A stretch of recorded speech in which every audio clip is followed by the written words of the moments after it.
Video शुरू करने से पहले आप लोगों से आग्रह है कि अगर आपको वीडियो में दिए गए मैसेज को आप पसंद करते हैं तो कृपया वीडियो को लाइक करें और चैनल को सब्सक्राइब करना ना भूलें और वीडियो को अंत तक देखें। आखिर ये वोकल फॉर लोकल है क्या? क्यों बोला जा रहा है कि इंडियन प्रोडक्ट्स को खरीदिए? बहुत सारे क्वेश्चन चलते हैं हमारे दिमाग में। तो चलिए शुरू करते हैं। आप सभी को नमस्कार। आज इसी टॉपिक को लेकर मैं बात करने जा रहा हूँ। क्या वोकल फॉर लोकल सच में ज़रूरी है हमारे देश के लिए, जो कि एक डेवलपिंग नेशन है? तो सबसे पहले हम लोग समझते हैं कि वोकल फॉर लोकल है क्या। जैसा कि आप लोगों को पता है कि हमारे आसपास में बहुत सारे सूक्ष्म उद्योग या उसको हम कुटीर उद्योग बोल सकते हैं, जो लोगों के द्वारा चलाए जाते हैं, जिसमें वो अपने जीवन यापन के लिए विभिन्न प्रकार के रोजगार का साधन तलाशते हैं। जैसे कि आप कोई छोटा सा टी स्टॉल हो गया, कोई छोटा सा स्नैक्स स्टॉल हो गया, जहाँ पे वो हमारे लोकल प्रोडक्ट्स को बनाते हैं और बेचते हैं और अपना जीवन यापन करते हैं। उससे 1, 2, 4, 5 लोगों की आजीविका जुड़ी होती है। और अगर हम बात करें, भारत के अंदर में बहुत सारे फॉरेन ब्रांड्स अब इन्वॉल्व हो चुके हैं। चलिए हम लोग पहले बात करते हैं खाने को लेके। तो जैसे कि हम लोग बहुत शौकीन हैं खाने को लेके भारत के लोग, तो हम 2-3 ब्रांड्स का नाम मैं बता रहा हूँ। जैसे हो गया मैकडॉनल्ड्स, KFC, डोमिनोज। ये यंगस्टर्स में ये 3 ब्रांड बहुत फेमस हैं, सभी लोग बहुत लाइक करते हैं। इवन मैं भी बहुत लाइक करता हूँ इन ब्रांड्स को। लेकिन आप उस मैकडॉनल्ड्स शॉप के बाहर में आप देखोगे तो वहाँ पे छोटे छोटे ठेले के ऊपर वेंडर्स होते हैं जो बेचते हैं, बर्गर ही बेचते हैं, वो भी आलू टिक्की बेचते हैं। लेकिन मैं या हम उसके पास ना जाके हम डायरेक्टली उस एयर कंडीशन रेस्टोरेंट में जाते हैं और डायरेक्ट उसके पास हम लोग परचेस करते हैं।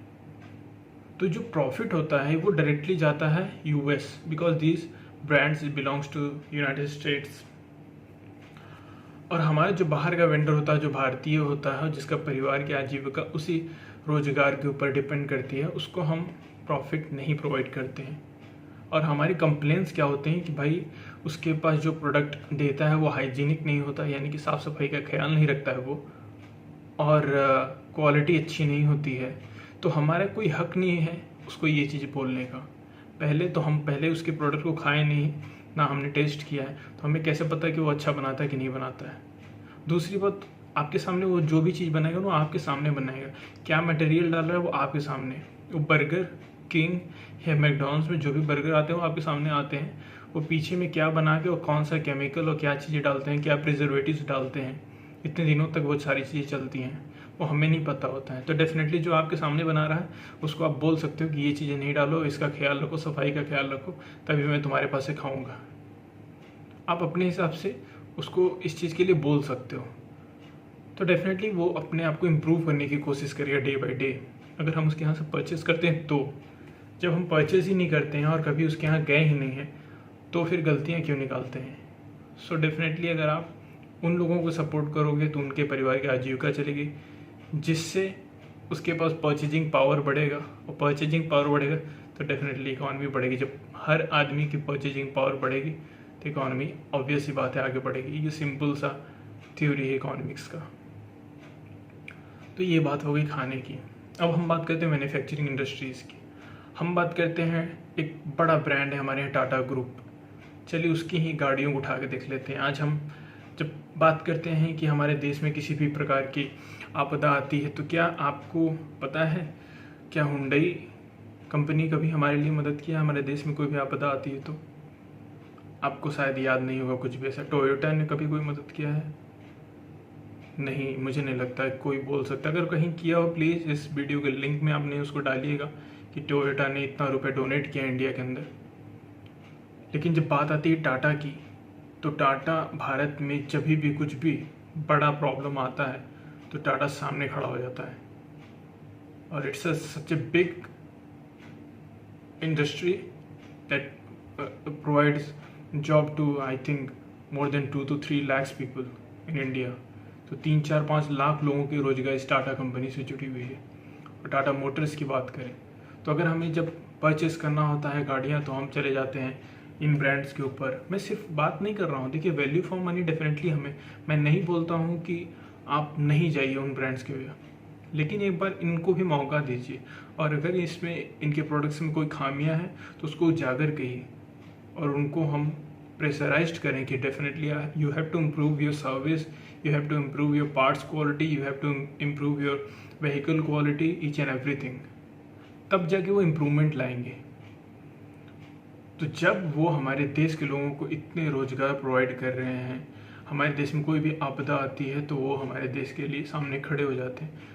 ऐसी कंपनीज को, चाहे वो टाटा हो, बिरला हो, महिंद्रा हो, व्हाटएवर ब्रांड्स, तो इन ब्रांड्स के प्रोडक्ट को परचेस करने से ये होता है कि हमारे देश में उसका कैपिटल, हमारे देश में ही इन्वेस्टमेंट होती है, जिसके कारण से फिर से कोई नया इंडस्ट्री खड़ी होती और हज़ारों लोगों को रोजगार मिलता है। ये एक सिंपल सी बात है। अब हम लोग बात करते हैं क्यों वोकल फॉर लोकल ज़रूरी है।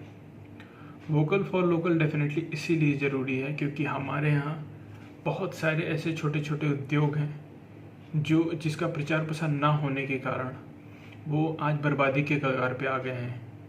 चाहे आप हैंडलूम्स के बारे में बात कर लो, हैंडलूम्स में आप चले जाओ, वाराणसी चले जाइए, वहाँ विभिन्न प्रकार के हैंडलूम्स आइटम्स आपको मिलते हैं। सारनाथ चले जाइए, आपको वहाँ बहुत सारे हैंडलूम्स आइटम मिलते हैं। आप मिर्ज़ापुर चले जाइए, आप ये मैं अपने आसपास के शहरों का नाम बता रहा हूँ जहाँ पे कालीन का बहुत बड़ा उद्योग होता है और फॉरेन कंट्रीज़ में यहाँ से एक्सपोर्ट किया जाता है कालीन को। अगर हम इस चीज़ को प्रमोट करेंगे तभी जाके वो सस्टेन कर पाएंगे, आने वाले फ्यूचर में अपने हेरिटेज को बचा के रख पाएंगे। अब अगर हम जाके फॉरेन ब्रांड्स की चीज़ों को परचेज करना स्टार्ट कर देंगे तो फिर ये जो लोकल लेवल पे कामगार हैं, मज़दूर हैं, इनकी आजीविका ख़त्म हो जाएगी कहीं न कहीं तरीके से। हम सब्ज़ी लेने के लिए चले जाते हैं सुपरमार्केट में, इजी डे चले जाते हैं, हम सब्ज़ी लेने के लिए चले जाते हैं बिग बाज़ार। तो भाई आप समझो बिग बाज़ार कोई लॉस में जाके सब्ज़ी नहीं बेचता है, या इजी डे कोई लॉस में जाके सब्ज़ी नहीं बेचता है, स्पेंसर्स कोई लॉस में जाके सब्ज़ी नहीं बेचता है, रिलायंस फ्रेश कोई लॉस में जाके सब्ज़ी नहीं बेचता है। जो भी ब्रांड्स के नाम मैं बता रहा हूँ ये सब मोस्टली मेट्रोपॉलिटन सिटीज़ में है अवेलेबल, छोटे शहरों में तो है नहीं। लेकिन वहाँ पे क्या है ना, वो थिंकिंग हमारे दिमाग में, अरे बहुत फ्रेश रहता है, ये बाहर में फ्रेश नहीं रहता सब। अरे भाई सब एक ही जगह से आता है और वो बाहर बिक रहा है, वो एसी में नहीं रखा है इसलिए थोड़ा सा सूख जाता है, कोई प्रिजर्वेशन का उसके पास व्यवस्था नहीं होता है। वो गरीब आदमी बाहर बस ऐसे टाट लगा के रोड पे बेच रहा है तो उसके यहाँ से हम परचेज़ नहीं करते हैं। और उसके पास जाएंगे हम परचेज़ करने तो अगर बोलेगा कि नींबू 10 के 3 हैं तो हम बोलेंगे 10 के 4 दो, तो हम लेंगे तुम्हारे पास से। और रिलायंस में अगर वो 10 के 2 मिलेंगे तो हम तुरंत 10 के 2 लेके आ जाएंगे। तो हम ऐसे लोगों से बार्गेनिंग करते हैं जिसका कोई बड़ा बिजनेस नहीं है, वो केवल अपने 2 रोटी के लिए सुबह से शाम तक वहाँ पे धूप में बैठा रहता है। तो एटलीस्ट थोड़ा सा हम लोग इस चीज़ को समझना चाहिए कि ऐसे लोगों से बार्गेनिंग करने का कोई मतलब नहीं है। वो गरीब आदमी है, कोई मल्टी मिलियन कंपनी नहीं है। तो please support these vendors, please support these street vendors who are selling food items and whatever the thing is. We need to support them. That is what local for local is. Local for local is. So इस चीज़ को थोड़ा सा हम लोगों को ध्यान देने की आवश्यकता है। और जब हम इन लोगों को सपोर्ट करेंगे तो इनकी परचेजिंग पावर बढ़ेगी डेफिनेटली। ये अपने बच्चों को अच्छी शिक्षा दे सकेंगे कहीं ना कहीं, तो डेफिनेटली हमारे देश का ग्रोथ होगा। और ये बड़े बड़े कंपनीज, मैं नहीं बोलता कि वहाँ ना जाके खरीदिए, लेकिन कभी समय मिले तो इनके पास भी जाके खरीदिए और इनसे बार्गेनिंग मत कीजिए। ये काफ़ी ऑलरेडी लॉस में जाके बेचते हैं चीज़ों को। प्लीज़ बस यही सब चीज़ों के ऊपर मेरा मन था कि मैं एक वीडियो बनाऊँ, लोकल फॉर वोकल लोगों को बताऊँ। प्लीज़ अगली बार कोई भी वेंडर आपको नज़र आए तो प्लीज़ उसके पास जाओ, खाओ उसके पास से चीज़ें। अगर हाइजीन नहीं है या कुछ चीज़ है तो आप अपने अकॉर्डिंगली उसको बोलो कि इस प्रकार से करके दो, तब तुम्हारे यहाँ से मैं परचेस करूँगा। सिर्फ 1 या 2 कोई बाबा के ढाबा को फेमस करने से नहीं हो जाएगा। ऐसे हज़ारों लाखों लोग पड़े हुए हैं इस देश में जो कस्टमर्स के लिए दिन रात इंतज़ार में बैठे रहते हैं। तो definitely this is our duty to support them. मुझे उम्मीद है कि आप लोग सपोर्ट करेंगे और ये रिक्शा चालकों से, छोटे छोटे सब्जी के दुकान जो लगा के बैठे रहते हैं रोड पे किनारे, 1-2 किलो 4 किलो सब्जियां लिए रहते हैं, उनसे हम जाके ये बार्गेनिंग नहीं कराएंगे। जो धूप में रिक्शा खींच रहा है, साइकिल चला रहा है, उनसे जाके हम 15 रुपये की जगह पे 10 रुपये नहीं कराएंगे। अगर हमें कराना ही है तो आप जाके कराओ उन बड़े बड़े मल्टी मिलियनर कंपनीज़ के पास, जिनके बड़े बड़े शोरूम्स में हम लोग जाते हैं और वेटर्स को टिप भी दे के आ जाते हैं कुछ खाते हैं। तो वहाँ पे अगर बिल आएगा 125 रुपये तो हम 130 रुपये दे के आ जाते हैं, वहाँ 5 रुपये नहीं मांगते हैं। लेकिन अगर एक छोटे से ढाबे पे जाएंगे खाने, वहाँ पे 130 रुपये आ जाएगा तो कहेंगे अरे यार कुछ कम करो, 110 ही कर दो। ये हमारी थिंकिंग है। तो ये थिंकिंग बदलिए, उनसे आप डिस्काउंट मांगिए जो डिस्काउंट देने लायक हैं। इनसे हम क्या डिस्काउंट मांगते हैं। मैं भी ऐसा ही करता हूँ, ऐसी बात नहीं है कि मैं बहुत कोई अलग हूँ। मैं भी कोशिश करूँगा इन चीज़ों में अपने आप को सुधार लाऊंगा।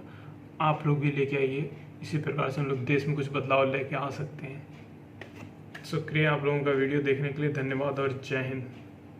हे गाइस, अगर आपको वीडियो पसंद आया हो तो वीडियो को लाइक करें, कमेंट करें और चैनल को सब्सक्राइब करना ना भूलें। And please don't forget to hit the bell icon.